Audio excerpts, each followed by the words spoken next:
That being said, we do get more information though on the a lot. Well, it was called the Alliance, but it's not actually, well, technically not an alliance. More of a partnership between the Big Ten and the SEC.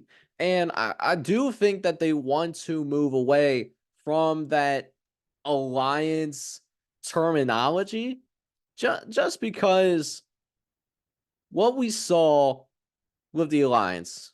So when the SEC announced that they were going to add Oklahoma and that they were going to add Texas as well, the Big 12, the Big 10, and I believe the Pac 12 all got together and be like, hey, let's do a defensive alliance so that realignment for conferences doesn't get too crazy. So they did that.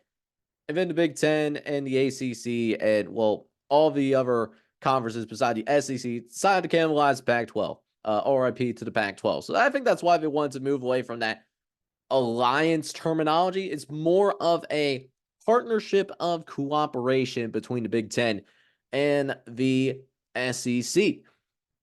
Now, we do get more news on what this partnership could bring in terms of what we could see from this type of partnership.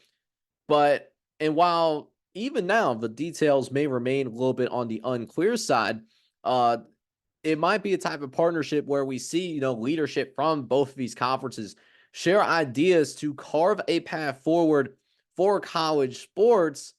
Because in the eyes of the Big Ten, in the eyes of the SEC, we have seen the NCAA fail miserably, especially in the last 5 to 10 years when it comes to things like NIL, things like the transfer portal, things like college football conference realignment being out of control. We are living in an era right now where it almost feels like we are living in the Wild West. Now, what both these commissioners do want to mention is that they are trying to message it very deliberately that this is not a step towards a breakaway, towards a step of a breakaway, and seeing what we could see, like what NCAA President Charlie Baker has proposed, creating a new tier of Division I football that could incentivize standardization in NIL payments to all student athletes, or at least half of student athletes. But this is a step to ensure that regardless of what happens, it doesn't affect, these big conferences. Like, they don't want, for example, what Eastern Michigan is doing to have a say at what happens at University of Michigan, or whatever happens at Florida International affecting the Florida Gators. They also don't want, a most recent example of Dartmouth and their efforts of unionization. In fact, what Auburn and Iowa want to do in the future. And I think one of those things is of why they're trying to say that this isn't an attempted breakaway, because right now it's not necessarily rooted in reality, at least not yet. And it's not just because of the logistics that are going to have to take place, because the one thing that the NCAA is good for, that I should say, and what I need to point out, is that whenever, let's say, a student athlete ends up getting hurt and that student athlete decides to sue the university for financial compensation for whatever reason, emotional distress, negligence, whatever the reason may be. It's not the university that's stepping up in these types of cases. Usually, when you have a type of case like that, the NCAA is the one that's stepping in and being that de facto shield for these universities. So that's what the NCAA, I think that's really, if they're good at anything, is good at being a shield for the universities when it comes to liability. And so if you do try to break away from the NCAA, you need to come up with a similar or better shield for any event where the university might be liable and faces legal trouble as a result of that from a former student athlete, coach, etc. This is also because it might not be rooted in reality because it comes from a 2021 Supreme Court case ruling in the NCAA ousting case. So there's also that as well. But what we do know is that this partnership is trying to answer simple questions in terms of, lawsuit settlement and revenue share as well.